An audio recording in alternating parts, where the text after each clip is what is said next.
About a month later, after the medicine run, the survivors were soon healed from the disease that they were sick with. So with that being said and done, everyone was doing their usual thing. Fred along with Shaggy were checking in on the horses inside the barn. They could see a horse with a bandaged leg. Poor thing, he's been on stall rest ever since he got injured. Fred sighed. How did he get hurt? Shaggy asked. One of the barn people said he was on a mission, but he must have got spooked and the rider fell off and when he got hurt. But I'm glad no one was bitten. Otherwise it wouldn't have been good, Fred replied. The horse lay down as his leg was still hurting him. At least we have a vet here, Shaggy said. Well, that I could say is a good thing, Fred replied. He walked into the house to see Stephen in front of Melissa's room. How is she? Fred asked. She's not going to make it, Stephen said sadly. How do you know? Fred asked. I hear Thorn, Dusk, and Luna talking in the room, Stephen replied as the Hex Girls' voices could be heard. They're talking about something. You want me to get your parents? Fred asked as he was cut off by Stephen. No, don't tell them yet. Let's wait until the Hex Girls come out, Stephen said as Fred sighed. Meanwhile, in the outskirts of town, Daphne and Velma were on a scavenging mission. They headed down to a quiet part of town when there were only a few zombies wandering. Daphne parked the car and walked inside a small grocery store as Velma walked in as well. Daphne got her fire axe and saw a zombie standing in front of them. Daphne walked up to the zombie and hit it in the head as hard as she could. Nice one, Velma said, as the zombie dropped dead on the floor. She and Daphne began to grab anything they could find. They soon found some food, water, medical supplies, and other useful stuff. Thanks, Velma, Daphne said. As she looked to her left, she could see two eyes from the darkness. Are you okay, Daph? Velma asked, noticing that Daphne had been acting weird. You're not acting like yourself. Yeah, I'm okay, Velma. I just feel like we're being watched, Daphne replied as she crouched down to pick up some medicine that was being scavenged. When me and Thorn were on a mission, we saw a cat creature in a storage closet. Velma gasped at this. You did? Who did you see? Velma asked, getting worried. I think it was Lena. Remember that cat creature on Moonscar Island? Daphne replied. I saw her when she tried to get me. We might want to warn the others about this. I'm not sure how they came back to life, Velma said. It didn't make sense at all. How come the cat creatures were raised back from the dead? Who did it? What were the possibilities that were enrolling in Velma's mind, along with Daphne's as well? Suddenly the walkie-talkie started buzzing, and then Thorn's voice could be heard on the other end. Daphne? Velma? Anyone there? Thorn's voice asked. Daphne answered the walkie-talkie. Yes, Thorn, we read you. Everything okay? Daphne asked. Well, we have some upsetting and sad news, Thorn trailed off. Melissa unfortunately didn't make it, so Stephen and Marilyn and James are going to say their last goodbyes to her, and then we're going to be putting her out of her misery. Why? Has she been bitten? Daphne asked in shock. Well, Dusk and Luna checked, and she was bitten on her shoulder. She was hiding it from her family, so she might come back as one of them if she's not taken care of sooner, Thorn replied as Velma listened to what Thorn was saying. Man, damn it, Daphne cursed under her breath. We should head back, Daphne asked. Luna just said that Stephen and James and Marilyn don't want to put her out of her misery, so prepared for shit to hit the fan, because the farm will soon not be safe to stay, Thorn replied. Dread then shot through Daphne and Velma, as if a deer were standing in front of headlights. We'll head back. Are the others okay? Velma asked. Fred, Shaggy, and Scooby along with Rose and Ox are getting ready to escape, so you should head back as soon as possible. I'm not sure about the barn people, but just get back here, Thorn replied, as Velma and Daphne agreed. The girls walked out of the store and got back into the car that they took. They started to drive back to the countryside. While driving down to the countryside, they saw a small herd of zombies roaming through the farmland. They continued to drive back to the riding stable. When they arrived within 10 minutes, Ox and Rose saw Daphne and Velma returning. They opened the gates to let the girls in. Good thing you both are back. Fred, Shaggy, and Scooby have loaded our things into the mystery machine, Ox said. The rest are in the Hex Girls' van, and my trailer is ready as well. Where are the Hex Girls? Velma asked, as Fred along with Scooby and Shaggy ran out. Fred, glad you, Scooby, and Shaggy are okay. Daphne says she ran up to Fred. Are the girls okay? They're fine. Melissa came back as one of them, Fred replied, freaking out. She attacked her mom and dad, and Foreign killed the parents and Melissa. Like it was so freaking crazy. Shaggy panicked as well. Luna and Dusk came out of the barn. They heard screaming coming from the house. We heard screaming from the barn, and a small herd of zombies are on the way, Dusk said. We have to go, but where's Foreign? Luna asked. She's back in the house. I will go and get her, Daphne offered, as she ran inside the house. She then climbed the stairs and saw a trail of blood. She followed the trail up to Melissa's bedroom door, and she slowly pushed it open. Stephen was on his knees. He was right next to his parents' and her sister's corpses. Daphne saw Foreign covered in blood. She had her gun in her hand, and she was shaking. She didn't know and didn't show that she wanted to cry, because she wanted to cry, but she held back her tears. What happened? Daphne asked. Melissa came back as a zombie and attacked her parents, Foreign stammered. I tried to tell Stephen that they were not his family anymore, but he wouldn't listen to me. So he pushed me away. Go meet up with the gang. I'll try and talk to him, Daphne instructed, as Foreign nodded and took off. Daphne crouched down to Stephen's level and could see that Stephen was bitten on his arm right near his wrist. Stephen, Daphne was then cut off by Stephen pushing her away. You did this! Stephen yelled at Daphne. My family, they're dead because of you, Mystery Inc. and the Hex Girls. Why are you blaming us? Daphne asked. Melissa was bitten and she was a zombie. There was no reason to put the blame on us. No one told me that she was bitten. How could you not see it? Stephen shouted. Melissa's dead. If she was notified that she was bitten, this wouldn't have happened. And now, look at me. I'm now bitten. Stephen, your sister hid the bite. She didn't want to freak you guys out, so you can't just put the blame on us. We can handle the bite on you, Daphne said. Calm down. We can look for help and get your bite taken care of. It's too late, Daphne. I'm bitten. I'm sorry for yelling at you and putting the blame on you, Stephen replied as he grabbed his gun. Daphne knew what he was thinking. Stephen, please, I'll do it so you don't have to be one of them. At least I can do it, Daphne said, as Stephen handed Daphne his gun. Back outside the house, the gang and the Hex Girls were waiting for Daphne to get out of the house.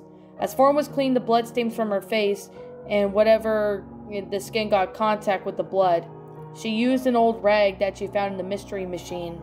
Suddenly a gunshot was heard, and everyone had a feeling that something happened. Daphne walked out of the house, and her dress was once in purple, had splatters of blood. She even had Stephen's handgun in her hand. Fred walked up to his girlfriend. Daphne, where's Stephen? Fred asked. Stephen was bitten. I tried to get him to come with us, but he didn't want that, so he wanted to end it all. I put him out of his misery so he wouldn't have to become one of them, Daphne replied. She was at the urge of tears. The gang and the Hex Girls, along with Ox and Rose, got in their vehicles, just in time as they saw the farm was being overrun by zombies. Some of the survivors were escaping on horseback, while others were either being eaten or even escaping on their own vehicles. The gang, along with the Hex Girls and their two friends, were on the road. They were wandering more into the countryside of Fairview. We have nowhere to go now, Velma said. We'll have to find another place to hold out in. I sure hope we can find more survivors, Fred reassured his friend. We lost the farm. I just wish Stephen's family would have listened to us. Melissa was bitten. If her family would have looked at her closely, Daphne said. She was a bit frustrated. It's no one's fault, Daph. It just happened so quickly all of a sudden, and we just didn't have time to react, Fred replied, reassuring Daphne. Like, man, where are we gonna go? Shaggy asked. Where? Scooby asked as well. I don't know, gang. Let's pull over here and talk with the group, Fred said. As he pulled over on the side of the road, the Hex Girls along with Ox and Rose both did the same thing. As everyone got out of their weapons along with their stuff, since there were no zombies around, they were all in a group circle. Where do you think we should go? Dusk asked. The city is dangerous, and the same with the countryside, but where else can we head off to? Luna asked as well. We could see if there's an abandoned place to hold out, Ox suggested. Either in the city or in the country. Anywhere will be good. I do know someone who can help. She is a friend of Marcus. I don't know her very well, but I could say I've heard of her. And from what Marcus told me, she is a nice one, Rose suggested, to which Mr. Ink and the Hex Girls agreed, but all looked at her. Sounds good. Where is this place? Fred asked. Why, who's your friend's friend? Shaggy also asked. On my map, I see that she's located in the city of Fairview, but she's located on the western side of Fairview. It is known as Nastia's hideout. Rose replied. Nastia? Nastia's holdout? She does? Foreign asked in confusion. Is it safe? Don't know. We'll go there and see for ourselves, Ox said. Everyone drove out of the countryside, and once they reached the western side of Fairview, they approached the hideout from the distance, and slowed down their vehicles at the barricades. A few armed men with guns walked out towards them, as everyone got out of their vehicles. Who are you guys? One of them asked. We're Mystery Inc. and the Hex Girls, Fred started to explain. We're with Rose Martin, Ox, and the Hex Girls. Are any of you infected? Another man with a gun asked. Nope, none of us have been bitten, and we don't want any trouble, Ox replied.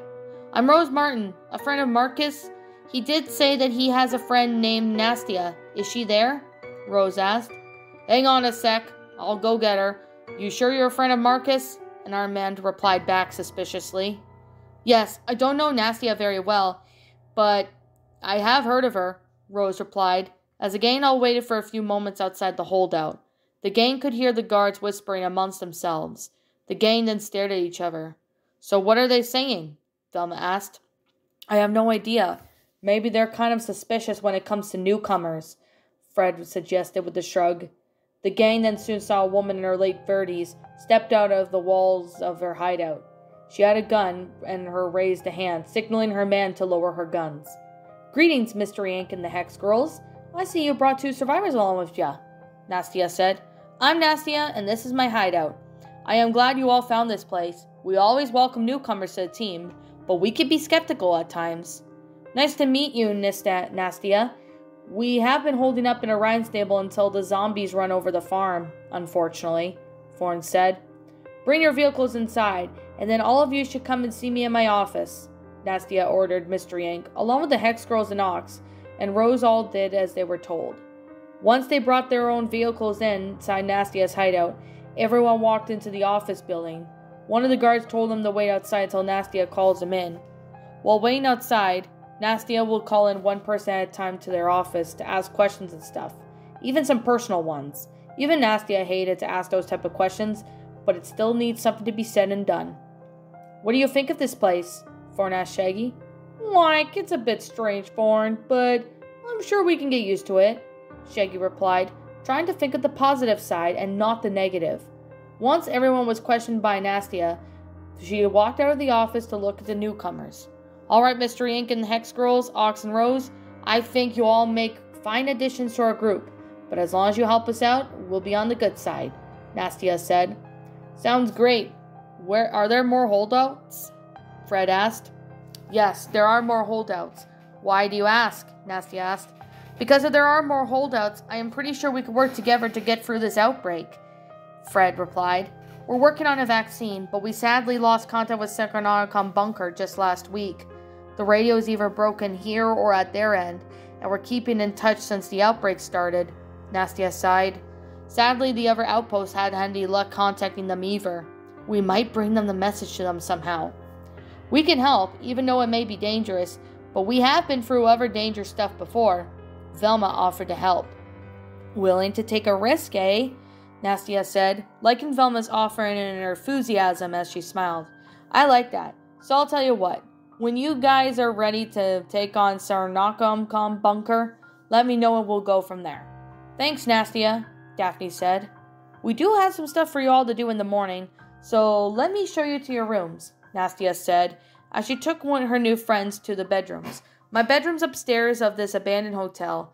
The guards are on the first floor, so you guys are going to be on the second floor. We have nurses, doctors, soldiers, and a lot of people on this floor. So amazed at this. How many people come and go here? Dusk asked. They come and stay if they're injured and needed to rest.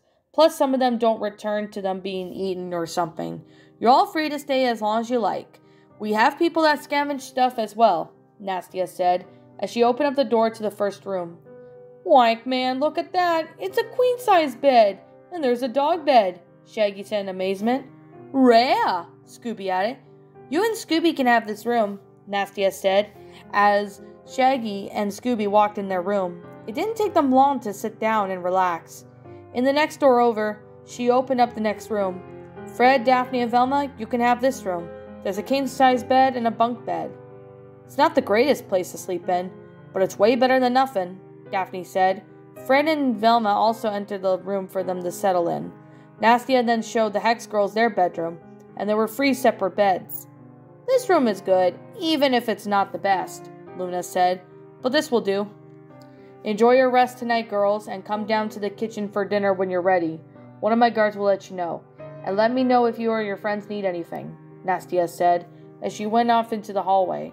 The Hex Girls were just settling in their new room. This may not be clean or perfect, Dusk said as she sat down in her bed, but it's way better than sleeping with one eye open. And not having to run away from the zombies for 100 miles. This is where we could stay for a while, Luna said. Fawn grabbed a rag and began to clean herself up from the blood on her face in areas where her skin was shown. Meanwhile, with Daphne, Fred, and Velma's room, Daphne was in a shower having to wash herself, since it has been a while since everybody had a shower. Daphne, you in there? Fred asked as he knocked on the door. Daphne popped her head up from the shower curtains covering her body. Yes, I am, Fred. You need something? She asked. Yeah, I'm just coming here to wash my face. Will that be okay? Fred asked her. Sure, Fred. Then will you let me have my privacy in the shower? Daphne asked while growing impatient. Okay, Daph, Fred replied.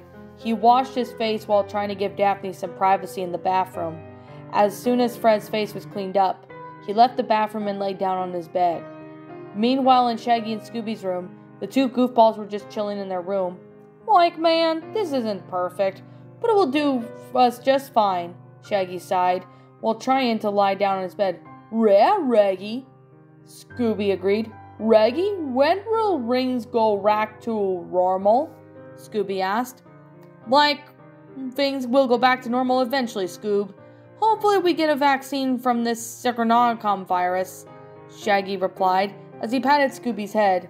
In the meantime, why not we snack on some junk food together? Yeah, Scooby said, liking the idea, so he and Scooby began to eat the junk food they had brought with them. Maybe Nastia's hideout wasn't really a bad idea after all. They hope that everything will go back to normal, and as soon as everyone gets a hold of Psychonomicon bunker, things will go much more smoothly than they at least expected.